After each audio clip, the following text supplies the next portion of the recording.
I will give you example of a clock which is showing wrong time.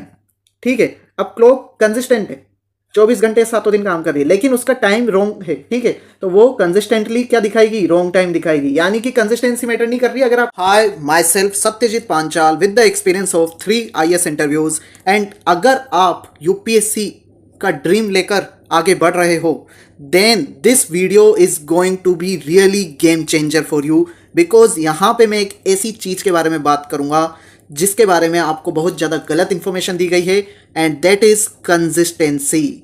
And इस गलत information के कारण आपको बहुत ज़्यादा गिल्ट होता है, आपको स्ट्रेस होता है, and overall your chances of selection gate reduced a lot. And असल में क्या मैटर करता है? कंसिस्टेंसी नहीं, कुछ और, एंड वो आपको कोई नहीं बताता, जो मैं इस वीडियो में आपको बताऊंगा, जो मैंने मेरे एक्सपीरियंस से सीखा है through this UPSC journey, and as well as guiding other aspirants learning from toppers. तो इस वीडियो को एंड तक जरूर से देखना, क्योंकि वो जो कंसेप्ट है जो कंसिस्टेंसी से भी ज़्यादा मैटर करता है, वो मैं आपको बताऊंगा। बट बिफोर दैट, अगर आपने अभी तक यूपीएससी फ्री गाइडेंस को चेकआउट नहीं किया है तो उसका लिंक मैंने कमेंट सेक्शन में दे रखा है, उसको जरूर से चेकआउट करना। एंड अगर आपको कोई भी डाउट है इस यूपीएससी जर्नी के regarding, then do ask me in the comment section. जो फर्स्ट 15 से 20 कमेंट्स होंगे उनका मैं पर्सनली रिप्लाई करूंगा। नाउ देखो, सबसे पहले आपको सिचुएशन को समझना होगा जो अधिकतर एस्पायरेंट्स के साथ होती है, आपके साथ में भी होती होगी। आप पढ़ाई कर रहे हो अच्छे से, आपका मोटिवेशन हाई है, आप हर दिन पढ़ रहे हो, आपका बढ़िया से कंसिस्टेंट काम चल रहा है।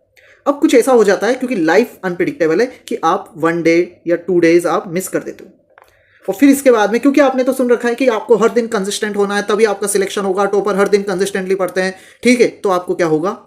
गिल्ट होगा कि मैंने 2 दिन से ब्रेक ले लिया, 1 दिन से ब्रेक ले लिया। अब इस गिल्ट के कारण आपका स्ट्रेस लेवल बढ़ेगा, एंड आप सिर्फ इस बात पे फोकस कर रहे हो अब कि आपका कंसिस्टेंट शेड्यूल कैसे टूट गया, जो कि इतना मैटर करता भी नहीं in the long scheme of this game.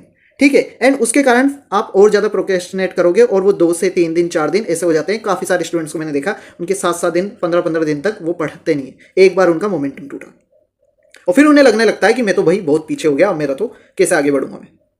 जबकि असल में मैं आपको एक सच बताता हूं, आई डोंट थिंक क्यों इसके बारे में लोग बात नहीं करते, but nobody is consistent for an entire year.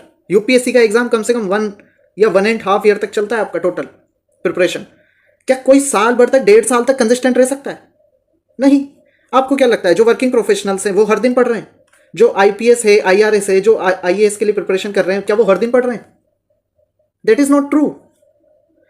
And ये मैटर करता ही नहीं है कि आप रेगुलर पढ़ रहे हो कि नहीं पढ़ रहे, मैटर ये करता है कि आप कितना जल्दी रिटर्न कर रहे हो। इसके बारे में मैं अभी थोड़ा सा डिटेल में डिस्कस करूंगा, but before that we will have to address this biggest myth कि you should study every day, you should not take a break, never miss a target. ये सारी चीजें इनप्रैक्टिकल है। ये सुनने में बहुत अच्छी लगती है, रोमांटिसाइज किया जाता है इसको, लेकिन आपको देखना होगा कि यूपीएससी प्रिपरेशन इतनी लंबी है, लाइफ इंटरफेयर करेगी, आप कभी बीमार भी पड़ सकते हो, फैमिली रिस्पॉन्सिबिलिटी आ सकती है, एग्जाम्स आपके कॉलेज के या कोई दूसरे आ सकते हैं, बर्नआउट हो सकता है, अनएक्सपेक्टेड इवेंट हो सकते हैं जो आपने सोचे भी ना हो, जो आपकी कंसिस्टेंसी को ब्रेक करेंगे ही करेंगे।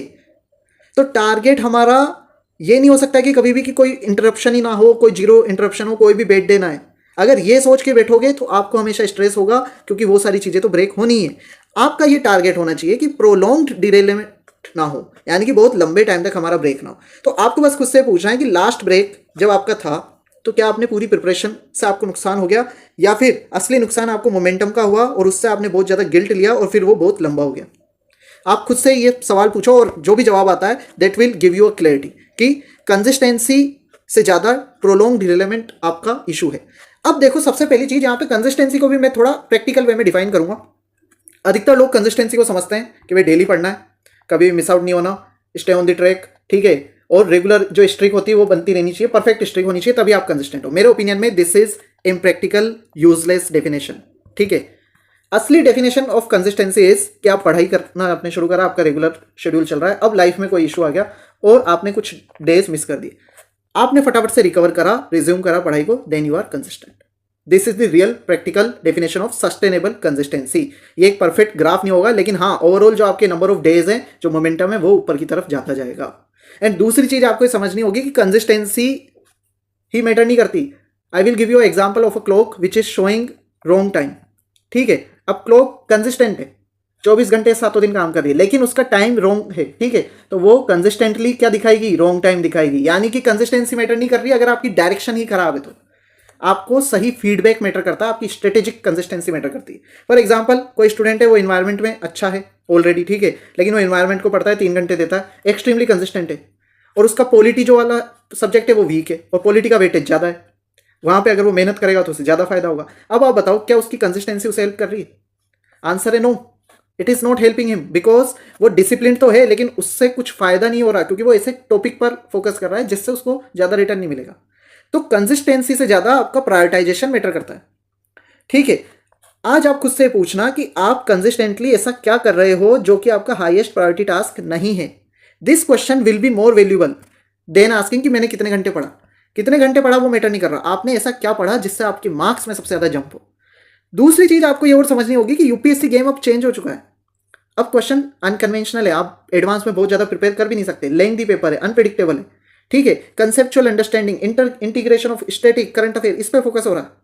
तो अगर आप इस तरीके से पढ़ रहे हो कि मैं कंसिस्टेंटली 8 से 10 घंटे पढ़ता हूँ, ये कंसिस्टेंटली बीइंग बिजी है। कंसिस्टेंटली बिजी रहने से आपको फायदा नहीं होगा। आप भले से कम घंटे पढ़ो लेकिन आप सही डायरेक्शन में पढ़ो, स्ट्रेटेजिक वे में पढ़ो। सवाल ये मत पूछो कि क्या आज मैंने पढ़ाई करी, वो तो सब कर रहे हैं। आपको ये सवाल पूछना है कि आज जो भी मैंने पढ़ा क्या उससे मेरा सिलेक्शन इंप्रूव हो रहा है। That is the real thing which matters in today's UPSC game. And consistency से भी ज़्यादा मेरे ओपिनियन में रिकवरी स्पीड मैटर करती है, क्योंकि रिकवरी स्पीड आपके कंट्रोल में है। फॉर एग्जाम्पल 2 एस्पायरेंट है, 30 दिन तक पढ़ता है, ठीक है, 3 दिन मिस कर जाता है, फिर गिल्ट उसको फील होता है कि यार 30 दिन से तो मैं रेगुलर पढ़ रहा था, अभी पिछले 3 दिन से मैं पढ़ा नहीं, और फिर वो डिले कर देता है और फिर वो 5-10 दिन अपने ऐसे वेस्ट कर देता है। दूसरी तरफ एक एस्पायरेंट है जो 30 डेज से पढ़ रहा था, 3 दिन उसके मिस हो गए, बट उसने उसको एक्सेप्ट करा बिकॉज उसने फोकस करा कि कंसिस्टेंसी प्रैक्टिकल नहीं है, रिकवरी प्रैक्टिकल है, तो उसने रिस्टार्ट कर दिया डे 4 से, 3 दिन के गैप के बाद में दोबारा से स्टार्ट कर दिया और अब वो आराम से पढ़ रहा है। आप बताओ किसके सिलेक्शन के चांसेस ज़्यादा है? ऑफकोर्स एस्पायरेंट बी के। यही चीज़ मैटर करती है, आप कितनी जल्दी रीस्टार्ट करते हो। आपको ये देखना है कि what is your average restart time. कितना भी ब्रेक हो जाए कोई इशू नहीं है, आप कितनी जल्दी स्टार्ट करते हो। क्या अगले दिन से स्टार्ट कर देते हो, 2 दिन लेते हो, हफ्ते लेते हो? वो नंबर ट्रैक करो और उसको मिनिमाइज करो। That will give you better speed and better chances of selection. And as I told you earlier, consistency of direction matters more than the duration. आप कितने कंसिस्टेंट टाइम तक पढ़ रहे हो वो मैटर नहीं करता, आप कंसिस्टेंटली क्या ऐसा पढ़ रहे हो जिससे आपके मार्क्स ज़्यादा बढ़ेंगे।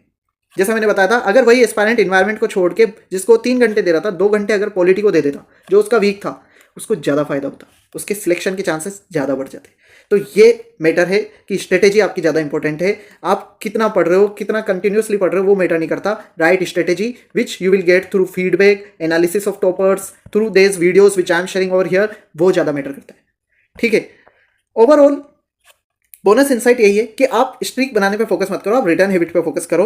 रिटर्न हैबिट एक रेजिलिएंट हैबिट है, वो एक रेजिलिएंट एटीट्यूड है और वो आपके हाथ में, ठीक है। आप हो सकता है 1 दिन मिस कर दो, आपको दोबारा से रिटर्न होना है, 2 दिन, 3 दिन, कितने भी दिन मिस हो जाए, आपको माइंडसेट ये बनाना है कि मैं गिर सकता हूं लेकिन मैं गिरा हुआ नहीं रहूंगा, I will come back, I will return, ठीक है। तो इस पे आपको फोकस करना है। गोल शुड नॉट बी कि हम कभी भी ना गिरें, हमारा गोल होना चाहिए जब जब हम गिरें तब हम जल्दी से जल्दी बाउंस बैक करें, ठीक है। तो इसी को अपना रूल बनाओ। ओवरऑल मेरा फाइनल मैसेज यही है कि देखो, आप कितना भी प्लानिंग कर लो, कुछ दिन होंगे जब आप नहीं पढ़ोगे, कारण कुछ भी हो सकता है, कुछ हफ्ते होंगे जो बेकार जाएंगे, मोमेंटम खराब होगा, सबका होता है, लेकिन आप खुद पे डाउट भी करोगे, सारी चीज़ें होंगी, क्योंकि ये एक लंबी जर्नी है। बट मेन डिफरेंशिएटर ये होगा कि आप कितनी जल्दी रिकवर करते हो, कितने इंटेलिजेंटली अपने टाइम को प्रायोरिटाइज करते हो, टास्क को रिप्रायोरिटाइज करते हो, एंड कितना अच्छे से राइट डायरेक्शन में काम करते हो। एंड इस चैनल का विजन वही है कि आपको राइट डायरेक्शन मिले ताकि आपकी chances of selection would increase. And I hope आपको इस वीडियो से कुछ क्लैरिटी मिली होगी regarding consistency and discipline kind of thing. अगर अभी भी कोई डाउट है उसको कमेंट सेक्शन में जरूर से आप पूछें। एंड अगर आप को और भी ज़्यादा फ्री रिसोर्सेज की जरूरत है, राइट स्ट्रेटेजी की जरूरत है, तो फ्री रिसोर्स सेक्शन ऑन और वेबसाइट उसको जरूर से चेकआउट करना। उसका लिंक मैंने कमेंट सेक्शन में दे रखा है। इस प्लेटफॉर्म को अपने फ्रेंड्स के साथ में शेयर करना ताकि उनका माइंडसेट भी करेक्ट हो, उनकी लाइफ भी आसान हो। And most importantly turn on the notification bell ताकि आप इस तरीके के अपडेट कभी भी मिस ना करो। All the best for your UPSC journey.